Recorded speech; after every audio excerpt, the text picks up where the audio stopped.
Hi, I'm JB, and this is Citizens Freedom Network. I'd like to discuss a few things about the U.S. Constitution with you. I'll be making several videos, and this is the first one, and it's on Article 6, Section 2, called the Supremacy Clause. Let me read it for you now. This Constitution and the laws of the United States, which shall be made in pursuance thereof, and all treaties made, or which shall be made, under the authority of the United States, shall be the supreme law of the land, and the judges in every state shall be bound thereby. Anything in the Constitution or laws of any state to the contrary, notwithstanding. Now, we all know these are words that are written in the Constitution, and you can find them if you take a look. But we also know this is not how our government is conducting themselves. And in the other videos, I'll give you some directions as to why. But regarding this one, Article 6, Section 2, Supremacy Clause, the term in pursuance thereof, that everybody I'm sure is well aware means in line with. Anything outside the scope of the Constitution is notwithstanding. And as it clearly states, that all judges in every state shall be bound thereby.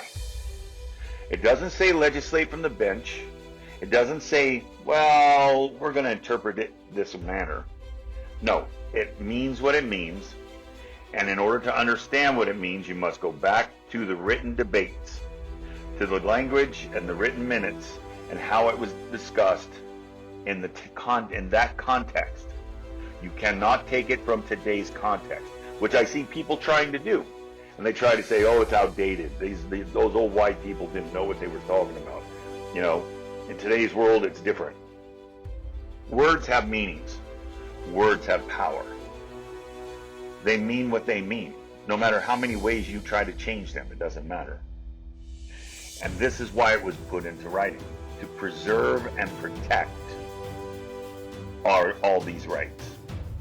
Because if it's legislation that is not in pursuance thereof, then we have a right, we have a duty to consider it contrary, notwithstanding, and to not abide by it. But remember, you take the chance, because these people, they enforce what they pass, whether it's in pursuance thereof or not, by threat of fine, arrest, conviction, and potentially, even possibly, the worst case scenario, where you give your life for what you believe in, taking your stand. And they disagree and they want to make an example of you to everyone else. So they don't get the idea that they need to stand up too. All you have to do, take a look at what's happening in Europe to the other countries. The people get tired of it. So with this, let me just remind you that during World War II, the German people, they faced a very heavy decision to either go along with what Hitler had said and was ordering them to do, or face the consequences. Now, in this country, everyone has that right. It's just a thought. You know, we have our right to make our own choice. And the thought is which choice will you make? That's your personal choice. That's your personal responsibility to yourself, and whether or not you're going to stand in what you believe in. But that is what American freedom is all about. So with that being said, thank you for your time. God bless. See you in the next one.